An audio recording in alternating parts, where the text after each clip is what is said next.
Olá, saudações, seja bem-vindo ao nosso programa de entrevistas. Hoje aqui a gente vai falar um pouco sobre licitações, um assunto importante hoje em dia, né, que se fala muito nas questões do uso do recurso público, das compras. E eu trouxe aqui a doutora Natália Santos para a gente conversar um pouquinho, para falar. A doutora Natália Santos, advogada, já com muita experiência em órgãos públicos, em prefeituras, né?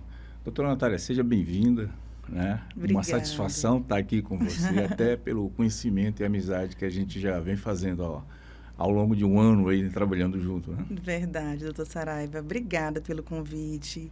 É um prazer, uma alegria muito grande estar aqui com você, falando sobre licitações, que é algo que me encanta, é o meu Eu trabalho. Percebo isso. É o meu trabalho e um assunto muito relevante para a sociedade jurídica. Uma das coisas do convite que eu lhe fiz foi justamente por isso que eu percebo a sua interação com esse assunto, a sua vontade em estudar, em buscar isso, né? Sim. Você já tem há um tempo, uns 10 anos. E primeiramente, assim, o que eu ia te perguntar um pouquinho, doutora Natália, era até para a gente explicar para quem está assistindo a gente o que é um pouquinho esse processo de licitação. Por quê? Por que é a minha pergunta, assim, para dar um contexto? Porque hoje em dia as pessoas falam muito na questão do uso do recurso público. Sim. E muitas das vezes as pessoas pensam que é fácil pegar o recurso público, que não existe, assim, eu quero comprar tal coisa, e a partir dali, vamos dizer assim, pode comprar. É assim? Pode comprar, doutora? Nem tudo, né? Mas o que acontece, doutor Saraiva? As pessoas já têm essa visão da licitação como algo de corrupção, esse mito, e eu já fico incomodada com isso também. Sim. O que acontece? O que é licitação, para que possamos entender? A licitação é um processo cujo Código de Administração Pública ela visa comprar, adquirir algum tipo de bem, alienar, executar obras, enfim, para a finalidade de um contrato. Buscar algum recurso para que o processo e aquela Exato. operacionalidade daquele órgão ou daquele, sei lá o que, aquela organização possa fazer aquela finalidade dela, né? Exatamente. Todo órgão ele tem essa obrigatoriedade de licitar através, inclusive, do resguardo da Constituição Federal de 88, que confere aos órgãos públicos essa atribuição de licitar, de licitação. Toda compra pública é feita através de licitação. Sim. É isso mesmo. E esse processo, como é que ele é? As implicações deles, é um processo administrativo, ele nasce ali da necessidade do órgão público, aí quais são as fases, mais ou menos, assim, que de maneira geral, que tem, especificamente? Certo. Pergunta interessante, Saraiva, porque é um processo realmente extenso, robusto, e a gente tem uma nova lei agora de licitações. A gente estava com a Lei 866, Sim. que foi revogada agora em dezembro de 2023. Passamos aí 30 anos para revogá-la. Então, ela não estava mais atendendo às nossas necessidades, certo? Questão de modernização. E aí, com a Lei 14.133, que ela é de 2021, Sim. mas passamos aí um período de transição, de 2 anos, que a gente pôde estar experimentando Sim. esta nova lei antes que ela entrasse na sua plena vigência, que foi agora em 2024. Sim. E isso foi muito interessante porque a nova lei de licitações, ela traz fases mais robustas também, mais engessadas, né? Mas que traz uma segurança para o gestor. Sim. A lei 866, não, ela tinha 2 fases, a fase interna e a fase externa. Certo. E aí o processo já se encerrava com essas 2 fases. Mas na 14.133 nós temos 7 fases. Legal. São 7 fases. Essa fase Ficou bem mais extenso, né? ficou bem mais extensa e alguns órgãos sentem ainda uma dificuldade de compreendê-los, principalmente porque essas fases estão contidas no artigo 17 da Lei 14.133 e ela é contida pela fase preparatória, Sim. a fase de recebimento de propostas e lances, a fase de julgamento, Sim. a fase de habilitação, Sim. a fase de recurso e a fase de homologação. Sim. Eu acho que eu pulei alguma fase, Saraiva, que deu 6 da minha conta. Não tem problema. A priori, eu acho que o caminho é esse mesmo. São mais ou menos essas fases aí, né? Aí eu ia lhe perguntar justamente assim, Essa primeira fase de planejamento, eu me lembro que tem hoje, que está se cobrando muito, inclusive foi alvo até de conversas nossas, a questão do PCA, né? Do planejamento, de focar a questão estratégica. E o que eu vejo, assim, doutora Natália, que às vezes os órgãos eles têm uma certa dificuldade de fazer esse planejamento. Isso dificulta a licitação, não? Muito, muito. A fase de planejamento é uma fase que ela está muito latente na nova lei de licitações. Por quê?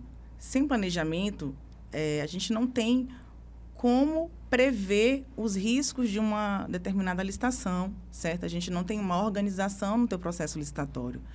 Por isso que a fase de planejamento, ela está muito presente na nova lei de licitações, entendeu? Ela garante também uma concretude da governança através dela.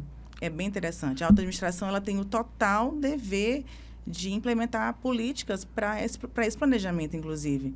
Então, a própria lei também, ela veio um pouquinho para ajustar o órgão para se planejar, né? Porque para evitar aquela coisa de, precisamos disso agora, precisamos daquilo ali, aí... Né? Porque para fazer a licitação em si, todas essas fases precisam um certo planejamento, uma certa antecipação. Exatamente. Já aconteceu várias vezes de você startar um processo, o setor demandante, ele starta o processo com a necessidade que ele tem. Eu quero comprar 100 carteiras aqui para determinada escola. Sim. Quando chega na fase de orçamento, você não tem orçamento para aquilo. Eu não planejei essas carteiras aqui para esse ano. Então, a fase de planejamento ela é muito importante. Ela confere, de fato, a execução, eu digo que não perfeita, mas uma execução que atenda às necessidades do órgão. Sim. Tá, doutora Natália. Então, uma coisa, às vezes, que me aflige, até como gestor, é o enquadramento nas modalidades. Às vezes, a gente quer um enquadramento mais rápido. E, até então, o meu pensamento é que esses enquadramentos eram por valor. Como é que está isso agora na nova lei? Entendo. Na nova lei, Saraiva, a questão do enquadramento em razão do valor, ela já não existe mais, certo? Na nova lei, esse enquadramento ele é feito através do objeto. Na 866... Eram as modalidades. Existiam 5 modalidades, concorrência, concurso, leilão, tomada de preço e o convite. Na 14133, a modalidade tomada de preço e o convite, ela foi extinta, certo? Nós temos prevista a concorrência, o pregão, o diálogo competitivo, que é uma modalidade nova também, o leilão e o concurso, certo? E, com isso, a gente tem não mais a questão do valor ali enquadrada, é o objeto. Eu quero licitar serviço de engenharia, pregão. Vou fazer um pregão para aquele objeto, que é a licitação na modalidade para aquisição de bens e serviços comuns de engenharia, certo? E isso foi realmente, era uma dúvida que todo mundo tinha, com relação... Isso facilitou? Facilitou.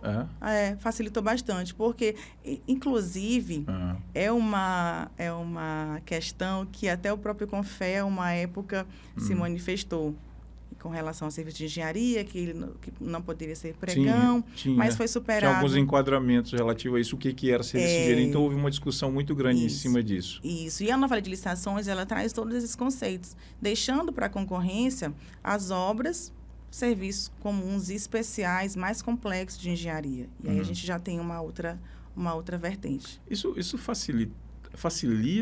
facilitando para os fornecedores acessarem, isso melhora a concorrência, porque tem lá aqueles princípios de economicidade, de competição. Sim. Ela veio facilitar a nova lei? Sim. Ela facilita para o fornecedor, inclusive, porque ele já sabe o dia que ele vai atuar. Certo? Aqui, tem modalidade, inclusive, que tem fornecedor que não tinha muita prática. Como agora na nova lei é tudo eletrônico, não tem mais nada presencial, os fornecedores também estão se preparando para isso, certo? Então, a concorrência ela é eletrônica. Houve a inversão de fases também na concorrência da nova lei de licitações, que isso também é bem legal, certo? Porque facilitou a concorrência, ela hoje, ela está o quê? Você recebe a proposta para depois habilitar a empresa. E isso não era dessa forma na 866. Você habilitava todo mundo, né? E depois já fazia aquela análise das propostas. E por que isso veio? Já pegando um link do RDC, Sim. certo? Sim, eu lembro do RDC. Exatamente, que foi o regime aí para a Copa. Isso, para as obras de construção, que você podia fazer o projeto e a implantação, a obra em si já. Exatamente. E o RDC foi bem inovador. Isso. Então, meio que inclusive em outros países como os Estados Unidos já se usava isso há muito tempo, né? Há muito tempo já. Exatamente. E ele meio que apregoou a concorrência, facilitando aí a sua execução, inclusive para os próprios fornecedores. Para o fornecedor também, Saraiva, fazendo esse link, é interessante observar que aquele engessamento de documentos que você tinha que registrar, firma no cartório, daqueles vários envelopes, gera um ônus. Um custo também, né? Entendeu?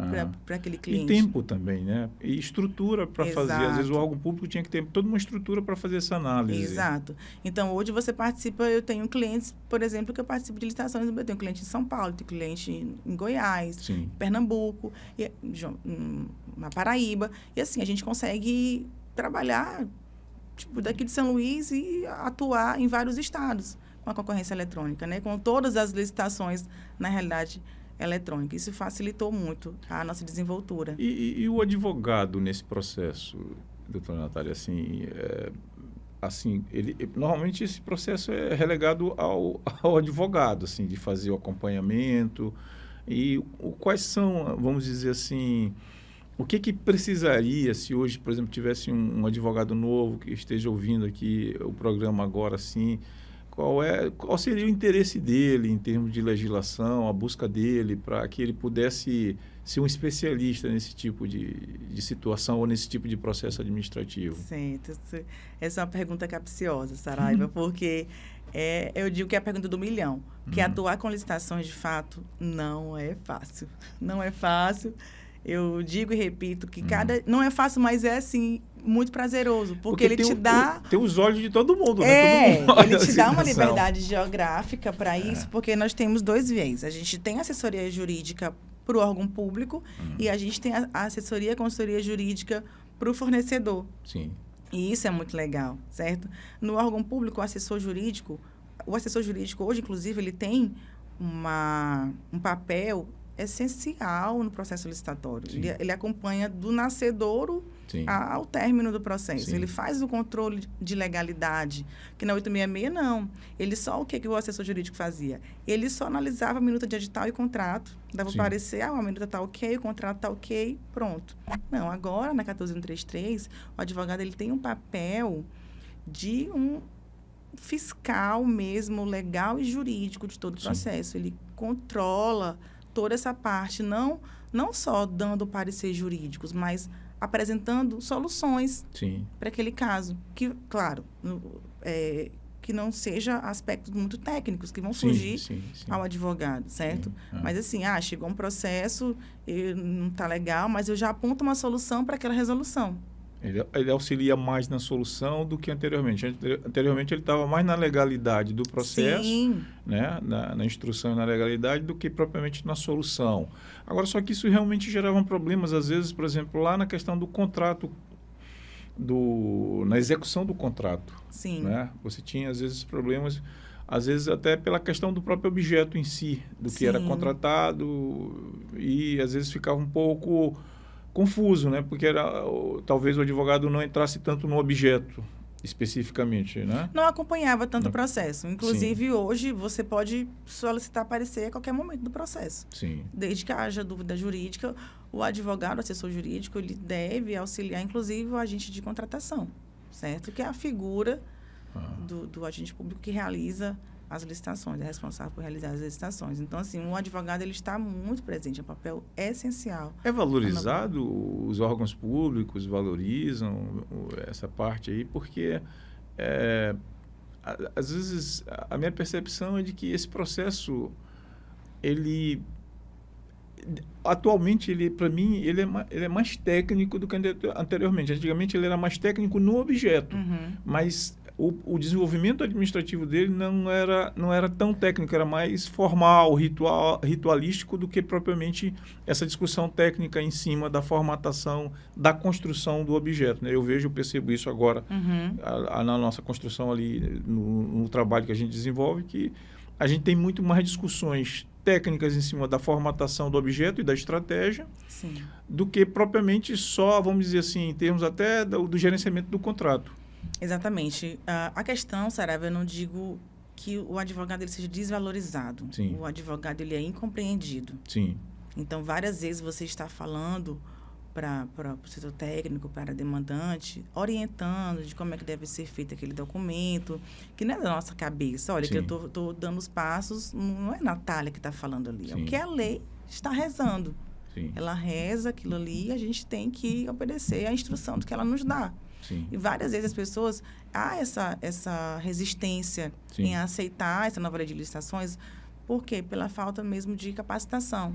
É muito complicado essa questão de capacitação, de interesse, de vícios antigos de servidores que são acostumados com uma certa logística de processo e se depara com uma lei nova, Sim. que robusta, engessada, como eu já te falei, e que traz aí uma expertise que às vezes o profissional, infelizmente, não tem.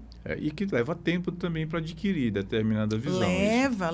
Principalmente com essas mudanças agora, né? Exatamente. Eu, assim, faço muitos cursos. Inclusive, Natália, já vai fazer curso? Vou fazer e faço cursos, porque a todo tempo eu tenho que estar me reciclando.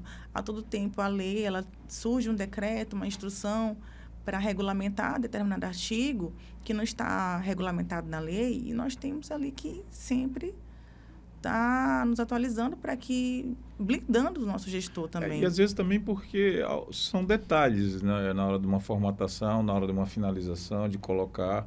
Uma outra coisa também, doutora Natália, que é as questões relacionadas aos prazos desse processo, né? Vira e mexe, a gente está discutindo o prazo desse, o prazo daquele ali, né?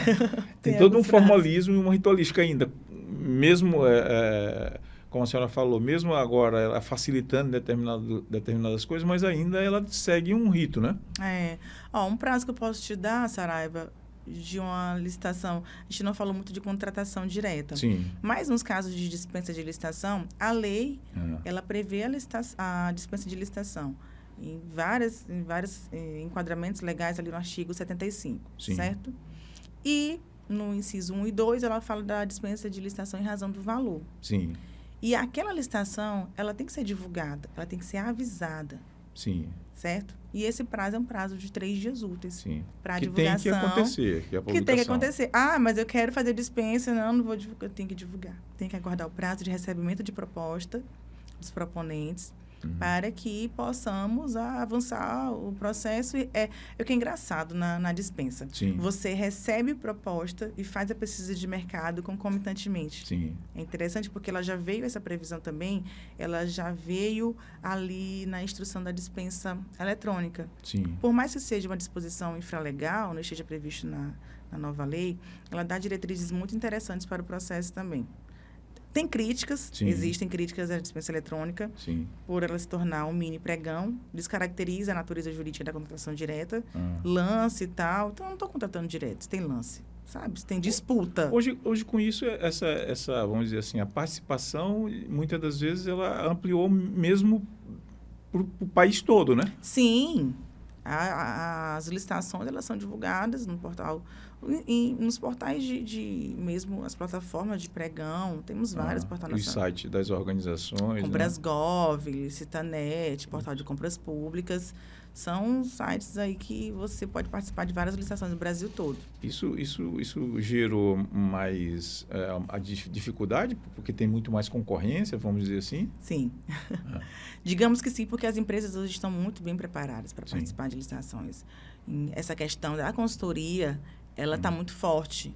Antigamente, você conseguia tirar ali aquele licitante por um deslize mínimo, sabe?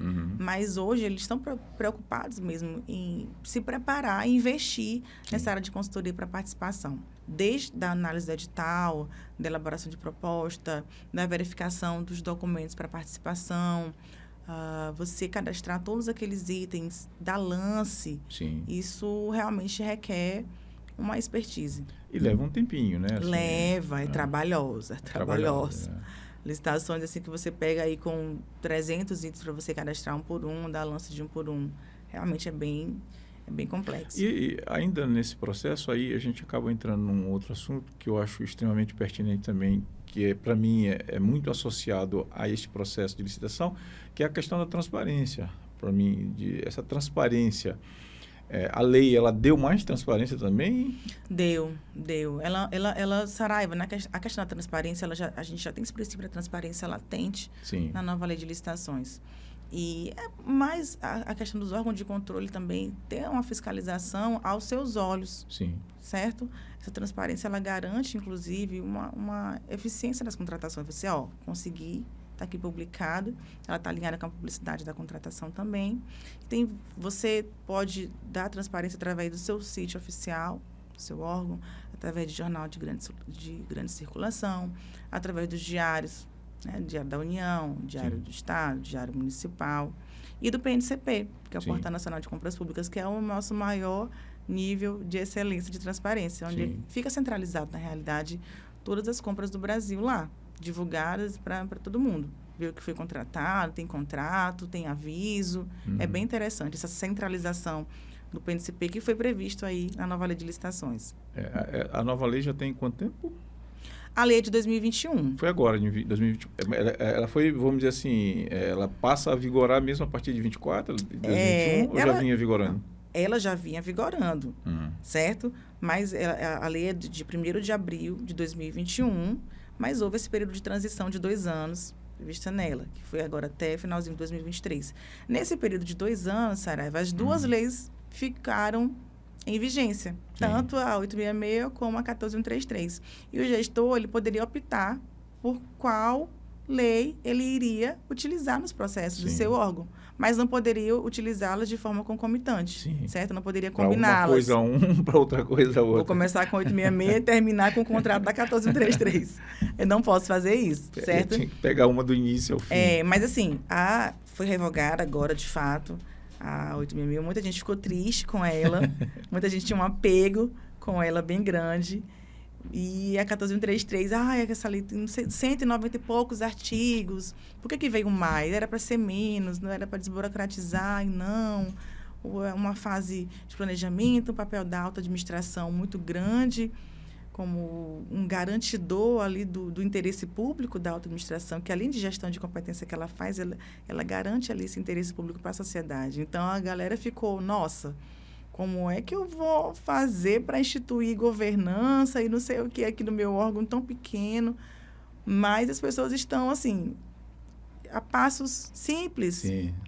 Elas estão conseguindo... Porque até passar por um período de entendimento também, de percepção, de nuancezinhos das fases, não? Mas isso é muito... Olha, a gente não pode negligenciar isso. Sim. Certo? A gente não pode negligenciar o papel da alta administração. Inclusive, vários tribunais de contas já estão multando prefeitos e secretários pela ausência de delegação de competências, por vícios na fase de planejamento que ele não verificou também, entendeu? Então, assim, há já reflexos dessa negligência aí com a nova lei de licitações. O gestor, ele pode negligenciar a licitação. A licitação é reflexo da gestão dele. Aproveitando, doutora Natália, que a gente está finalizando a nossa conversa, qual o recado que ficaria? Esse é um dos, né? Que é a questão de não negligenciar. Ficar observando, verificando como vai ser. Quais pontos que poderiam ser, assim, nessa nossa finalização aqui agora? Saraiva, eu creio que um bom gestor é um gestor que ele vai investir na capacitação dos seus servidores. Ele vai dar capacitação, ele vai dar autonomia e governar essa forma, aplicar essa governança mesmo através de ações concretas dentro da sua instituição. Eu acredito que todo mundo unido, que essa segregação de função bem delineada, ele consegue dar uma visibilidade, uma transparência, uma eficiência nas compras públicas. Sim. Tem uma frase de Geraldo Vandré que ele fala aqui, quem sabe faz a hora, não espera acontecer. É importante, né? Saber... Um professor meu, ele encerrou uma vez uma palestra com essa frase, ela nunca me saiu da cabeça. Porque, às vezes, você fica ali na sua cadeira esperando que as coisas aconteçam. E não é assim.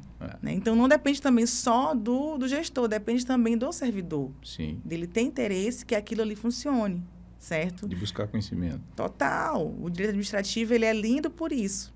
Ele é lindo por isso, porque o direito constitucional, ele te dá a garantia do teu direito, mas o administrativo executa. Sim. Aí você vê. É palpável. E isso é lindo. Isso é bem legal. Bom, eu espero que você tenha gostado da nossa conversa, né? A gente tentou levar informação para você sobre licitação, agradecer a doutora Natália e dizer que a gente volta aí num outro momento. Muito obrigado pela sua atenção.